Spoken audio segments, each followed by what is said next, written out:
Alright, everybody, welcome to Mega Man Maker. Today we're going to be doing a commentator playthrough of Mega Man Paradox Gem. This is a level pack created by me. And I actually don't really have much of a clue of which stage I want to start with here, because these stages were all previous bosses from my previous level packs. So like Baby Jump and Penny here are from Dr. Teddy's Attack. Typhoon Man's from my first ever level pack, Dr. Max's Attack. And Honey Kitten is from Kitten Squad. I'm gonna save him for later. I'm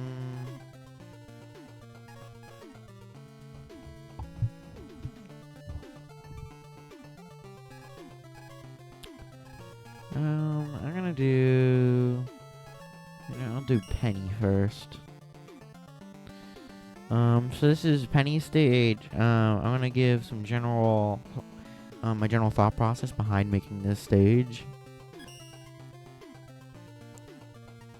as well, so.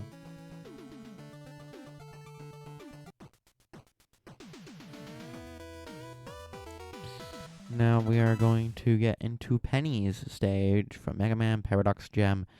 This is probably my most ambitious level pack yet.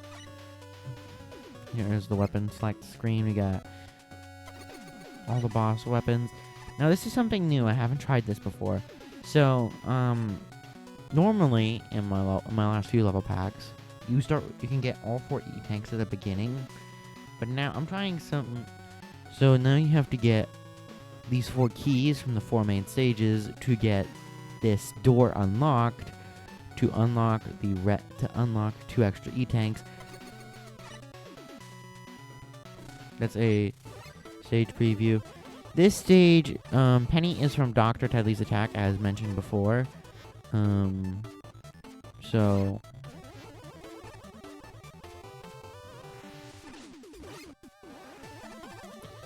This stage is one of the most similar to its base version. When I say most similar, I mean... If you put the two side by side, I can guarantee there are plenty of differences between this version and the previous version. But overall, I'd say all these stages are definite improvement over the base versions. So this pack's goal was to, because of like different levels of experience in making certain levels, certain levels were like really horrible compared to the rest compared to like my now packs. So this pack's main goal was to rectify that and give those levels justice, while also bringing back some fan favorite stages. Like, or when I say fan favorite, I mean like my favorite personally. That's kind of what happened. This pack was generally based around my skill level, though I did go a little extra ham with this. So this generally made me a lot. I think this is just like overall a great experience for me, because I got...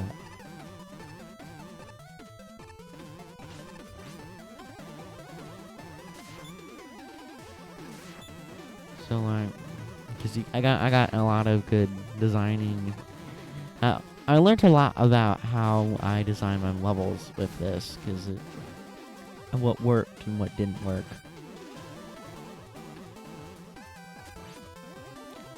I just love this music. That's another thing. If I'm not talking too much, I'm just enjoying the music of the stage.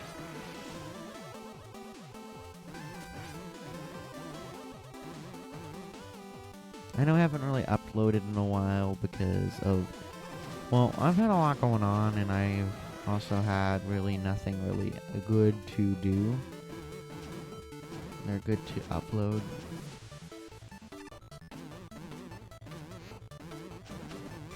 Yeah, okay, that's... So this is something new I'm trying with this pack particularly is... well, I mean, it's not really particularly new, because I tried this in Bastion's Wrath, where each stage has its own mini-boss. This one in particularly can get really dang hard if you don't kill the boss that quickly, because it's like...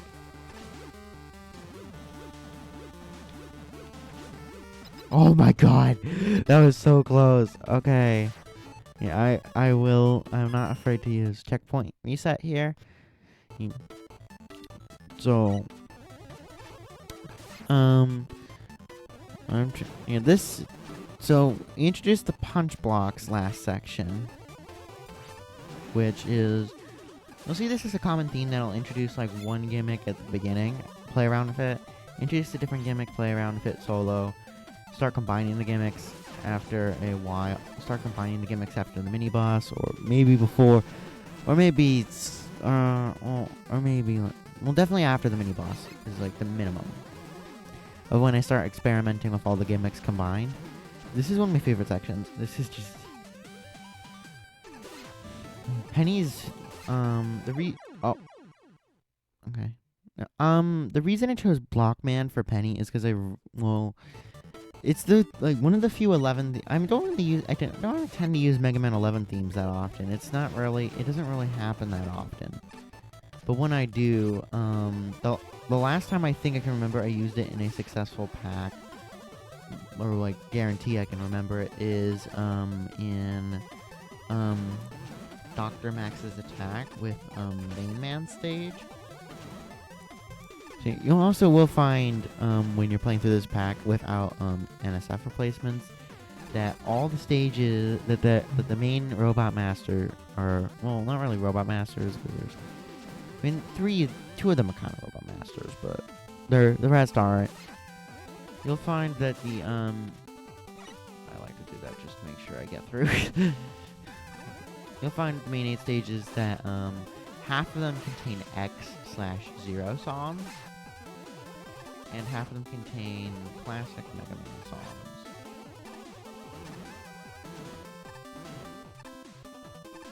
Oh my god, I risked so much there. Alright. So you will find, if you came into this pack, oh, I don't have enough for the key. I will just act like I got that when I get the weapon necessary, which, ow, okay, that's a really tough section. That's actually really difficult. So yeah,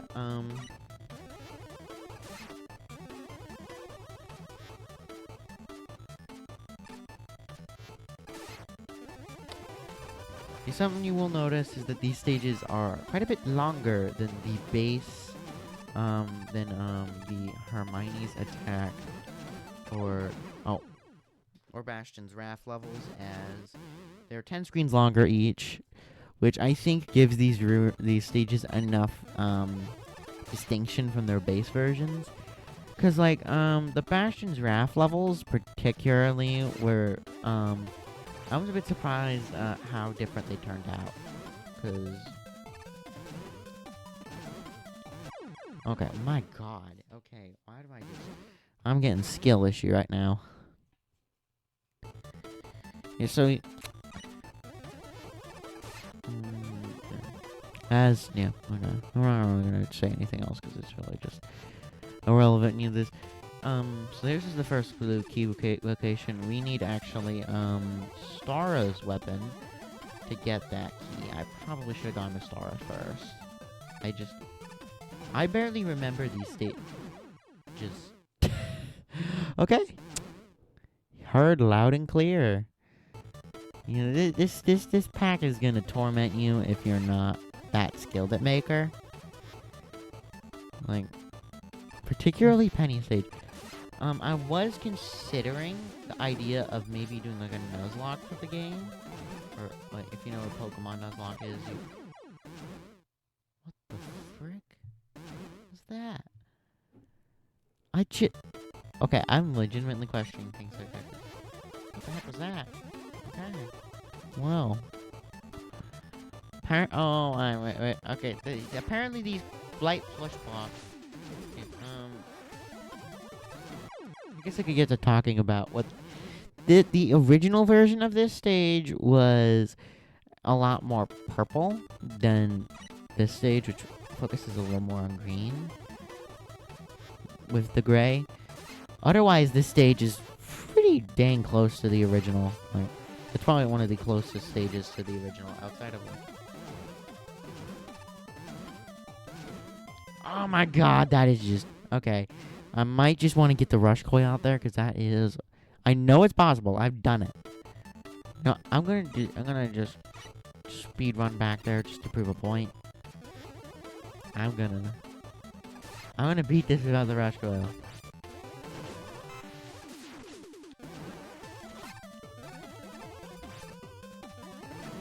Okay, dang. Okay, ouch, that hurt. Oh my god. This stage is giving me more. Jeez. Why is it always the first stage that I tend to have the struggles with? Because I did a recording of Dr. Teddy's attack. I have not released it because I was... Oh my god, that is... Okay. What? I am going to do this the right way. I am not going to cheat. I'm gonna do this the correct way.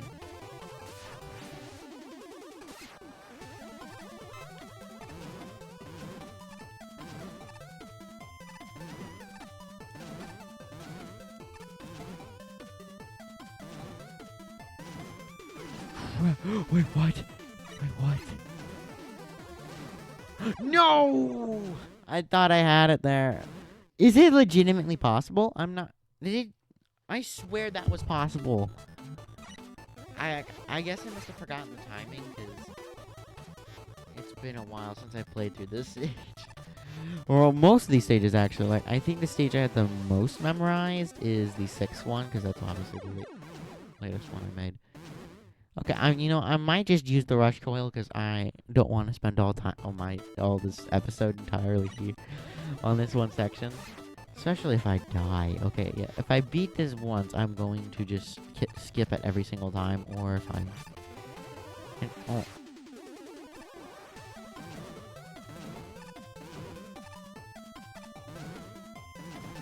Yes! I knew it! It was possible! Okay. I think that's like the hardest section, honestly. That's like the hardest part of this entire stage done. Like right there, yeah. This part was inspired by the climax of Penny's original stage. Obviously, the layout looked much different, and also I don't think it was nearly as long as this version. Yeah, I don't know.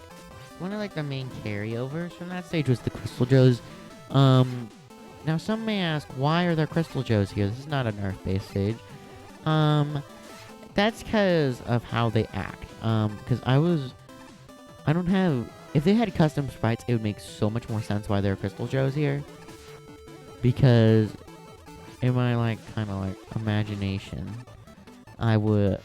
If I had created a custom sprite for those, they would be shooting fists instead. So yeah, we made it through... that section right after. Luckily, it was right after the checkpoint, so I didn't get set far back each time. So this is Penny, pretty much a near identical copy of her original fight outside of the decoration. Because Penny is probably the boss I have the most practice bustering down. Because I remember having a bit of trouble bustering her down in the in Dr. Teddy's attack. And also, I feel like the terrain just makes her oh, okay. I wasn't entering full HP. Yeah. So Penny was the last stage I worked on because I wanted to alternate between X music stages and classic stages and classic music. So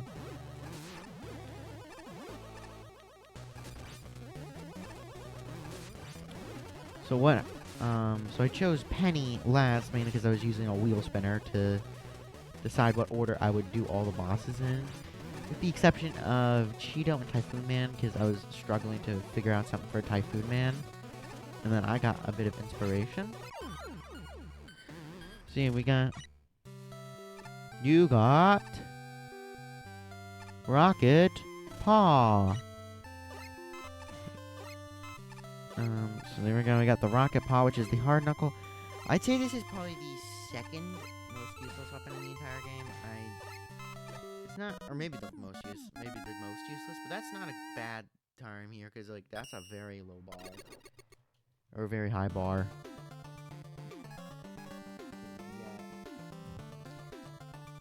So that is Penny in the Ethereal Dojo.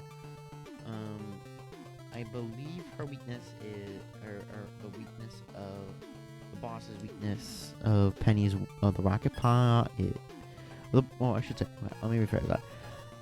The boss who's weak to the Rocket Paw is Lucy, I believe, so that will be the next stage we visit.